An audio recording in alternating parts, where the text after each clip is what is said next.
Et maintenant, après Des médias s'engagent, on va parler des associations qui agissent. Et j'ai le plaisir d'accueillir Dominique Cécile Varna, administratrice Empreinte. Et Sophie Morin, qui également est administratrice à Empreinte. Merci. Bon, on va s'asseoir, tout simplement. Voilà. Merci à Karine Dufour qui vient de vous dire que les associations sont formidables et qu'elles font des choses magnifiques.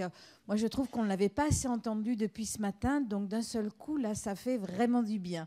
Mais avant de vous parler des associations, de leurs différences, de leur complémentarité, de la façon dont elles travaillent ensemble, eh bien, il nous semblait important d'avoir un autre témoignage, et c'est celui de Sophie. Bonjour à tous, ça marche? Oui, ça marche. Alors, je suis très intimidée de me retrouver à cette place-là, mais bon, je vais essayer de gérer. Donc, comme on l'a vu tout au long de la journée, le décès d'un proche, c'est toujours une épreuve, quel que soit le lien. Donc, quand mon mari est décédé il y a 7 ans, inutile de vous dire que le ciel vous tombe sur la tête. Et puis, qu'est-ce qu'on va faire? Nos filles étaient très jeunes à cette époque-là, 8 et 4 ans. Et on se dit, voilà, va falloir retrousser ses manches et va falloir continuer à avancer. L'entourage est là, certes, mais qu'est-ce qu'ils peuvent dire? Ils sont souvent maladroits, c'est compliqué de parler. Et puis, des fois, des mots blessants, bienveillants, certes, mais parfois maladroits, et du coup, c'est compliqué de gérer. Et pour moi, ma seule obsession, c'était de mettre des mots sur l'indicible, et mon obsession, c'était d'accompagner mes filles et de leur permettre de grandir sans ce papa. Alors, on se dit qu'on va le faire tout seul, et puis on s'aperçoit que les enfants, c'est compliqué. Ma fille aînée, qui avait 8 ans à l'époque, commençait à aller plutôt très mal. Elle s'endormait plus du tout le soir. Je devais rester au garde à vous une partie de la nuit pour qu'elle s'endorme. Et puis, elle a commencé à perdre ses cheveux, à moins manger. Donc là, on se dit, sonnette d'alarme, il faut y aller, il faut faire quelque chose. Donc j'ai parlé évidemment, comme la plupart des gens, d'un psychologue. Ma fille ne voulait pas y aller. Mais si, tu vas voir, ça va être super. Et puis on y est allé, fiasco, ça n'a pas été. Qu'est-ce qu'il y avait? Vas-y toi si tu veux, moi je reste là. Enfin bon, voilà. Et puis j'ai une amie qui m'a parlé de l'association Empreinte et qui m'a parlé de ces groupes de parole d'enfants. Donc je lui ai pas laissé le choix. Ça a été ma grande en premier. Je lui ai pas laissé le choix. Je lui ai dit, écoute, il faut y aller. Et ça a été plutôt une grande réussite.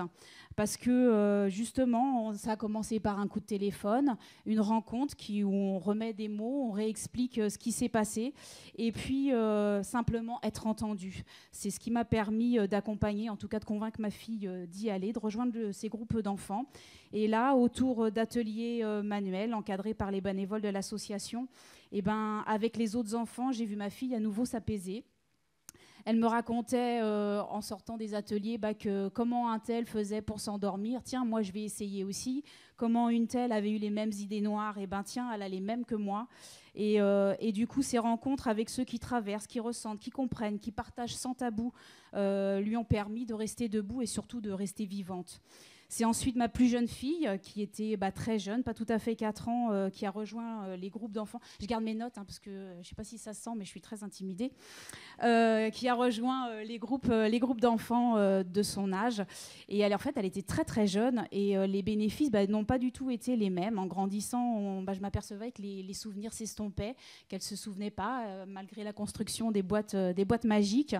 Et donc du coup, on y est retourné. Elle m'a demandé de retourner à Empreinte très récemment pour avoir un entretien, une nouvelle rencontre. Et du coup, ça lui a permis d'apporter et d'avoir des réponses que moi, je n'étais pas capable de lui apporter. En tout cas, qu'elle osait peut-être pas me demander à moi.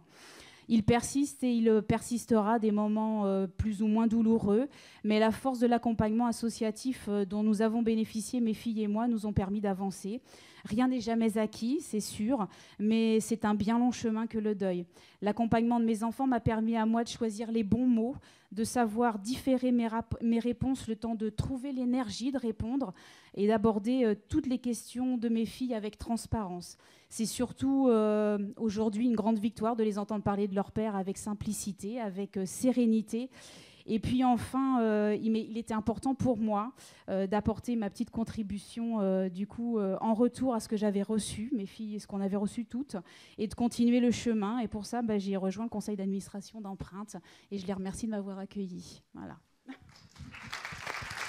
Merci.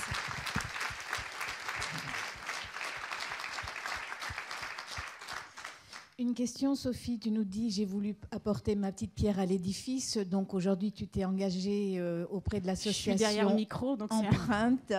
Et qu'est-ce que ça t'apporte? À moi? Oui. Et du coup, d'apporter le regard de l'autre côté, ce que nous, parents, traversons avec nos enfants, comment on les accompagne, comment on peut les aider au mieux, et puis d'être soutenus, nous, parce que du coup, on rencontre les autres parents qui accompagnent leurs enfants. Et c'est important d'avoir pas forcément des mots, juste des regards, et d'être compris sans trop pleurer des fois. Merci Sophie d'avoir témoigné et tu l'as fait parfaitement. Beaucoup.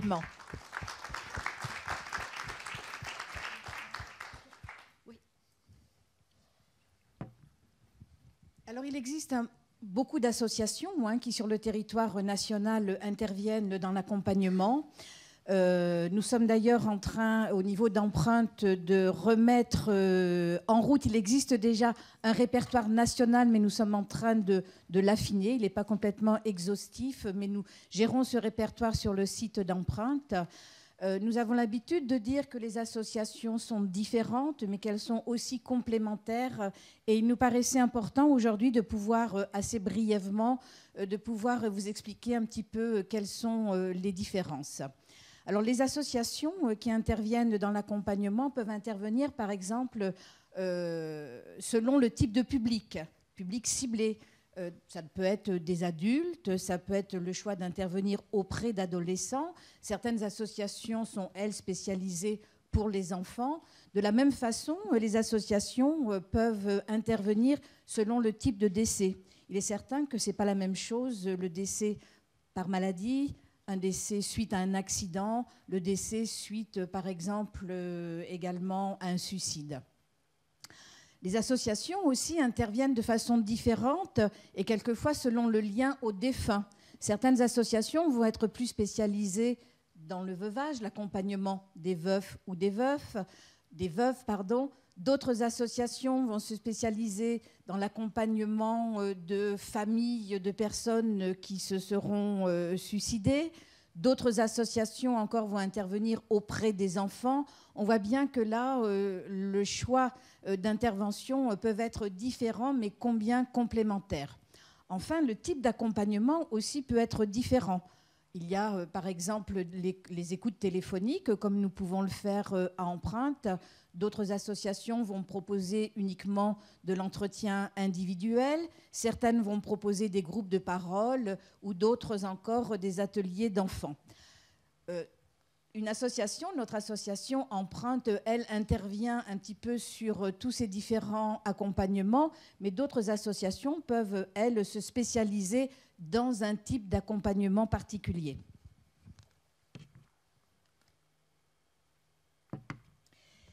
Les différences entre ces associations peuvent aussi se remarquer autour d'organisations différentes. Par exemple, la sélection des accompagnants, les processus et les motivations.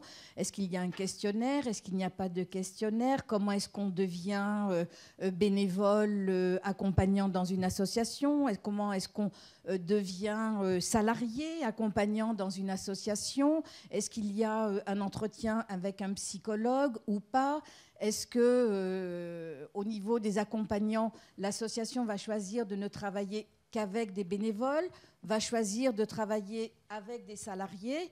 Au niveau d'Empreinte, par exemple, le choix s'est fait de ne pas trancher sur cette question-là, mais de pouvoir apporter des réponses différentes. Par exemple, au niveau de l'écoute, quelquefois, les personnes peuvent nous demander un entretien en nous disant « je ne veux surtout pas d'un psychologue ». Et d'autres personnes, au contraire, vont nous dire « vraiment, je souhaiterais que ce soit un spécialiste psychologue, un spécialiste du deuil psychologue ». Donc, on voit bien que là, en fonction de la demande, et pour nous, c'est important au niveau d'Empreinte d'écouter avant tout et d'apporter des réponses aux demandes des personnes qui nous sollicitent, on peut avoir donc des réponses différentes. Le cadre institutionnel aussi peut être différent. Ça peut être une structure associative ou pas. Ensuite, certaines associations ont fait le choix d'accompagner leurs accompagnants en formation. C'est le cas à Empreinte. Il y a aussi de la supervision, pas dans toutes les associations, mais nous, à Empreinte, au niveau des bénévoles accompagnants, eh bien, nous avons une supervision mensuelle qui nous permet un peu de déposer des choses difficiles auxquelles nous avons affaire quelquefois auprès des personnes qui nous sollicitent. Et puis, le nerf de la guerre, les financements, eh bien, certaines associations ont des financements publics, d'autres associations n'ont que des financements privés, et d'autres encore eh bien, arrivent à conjuguer les deux, financement public et financement privé. Toujours dans les différences et les complémentarités, vous avez des associations qui relèvent de telle obédience ou d'une autre. En ce qui concerne Empreinte, nous aimons bien affirmer notre engagement laïque. Alors, accompagner le deuil, eh bien, c'est quoi ? C'est être là, c'est écouter, c'est permettre de s'exprimer à propos de la personne décédée, de la relation qui a été entretenue avec la personne décédée, des circonstances dans lesquelles le décès est survenu. C'est un petit peu ce dont nous parlait Christophe Fauré ce matin en disant avec des mots simples comment on peut être accompagnant auprès de personnes qui sont endeuillées. Les conditions éthiques d'un accompagnement lié à la vulnérabilité des personnes en deuil reposent sur 3 axes. Respecter la souffrance en la laissant s'exprimer, avoir des connaissances sur le deuil et être capable aussi d'une juste distanciation. Et à Empreinte, sur ce point-là, tout le travail qui est mis en place au travers de la formation continue des accompagnants, mais aussi de la supervision, est très important pour nous aider justement à tenir cette juste distanciation. Alors, pour vous dire que les associations peuvent travailler aussi ensemble, un tout petit exemple sur la réalisation de cette brochure qui a été réalisée en 2016, il me semble, dans le cadre d'un travail collectif interassociatif au niveau d'Île-de-France. C'est une brochure que vous pouvez d'ailleurs vous procurer. Elle est gratuite. Elle a été tirée en 160 000 exemplaires et nous envisageons éventuellement la possibilité de la renouveler.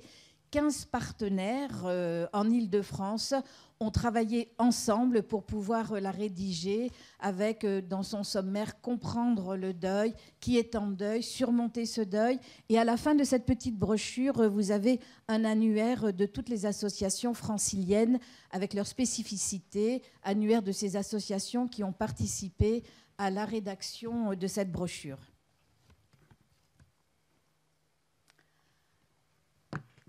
Je vous le disais au début de mon intervention, il existe aujourd'hui un répertoire national des structures d'accompagnement de deuil.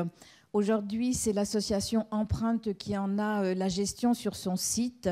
Vous pourrez y aller et vous rendre compte un petit peu de toutes les associations qui existent.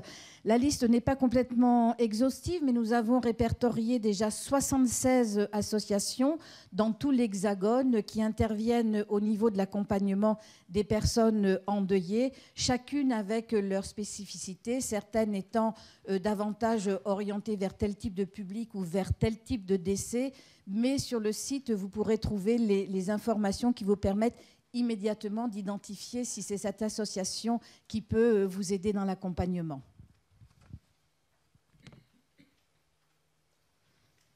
Alors, on a choisi de terminer cette présentation avec le travailler ensemble et il nous paraissait important simplement de mettre comme ça un petit peu en évidence quelques fédérations ou unions nationales qui interviennent. Alors, toutes n'interviennent pas uniquement sur la problématique du deuil, d'autres peuvent intervenir en amont quelquefois dans l'accompagnement en fin de vie, mais aussi intervenir de façon complémentaire sur la problématique du deuil.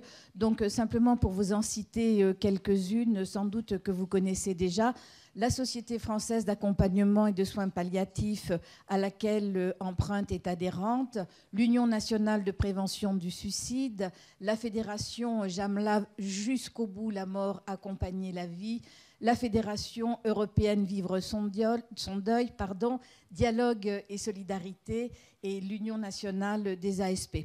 Simplement pour vous montrer qu'aujourd'hui, le terrain est quand même pas complètement balisé, mais qu'il y a quand même aujourd'hui un certain nombre d'associations qui se mobilisent et qui travaillent sur cet accompagnement du deuil. Merci.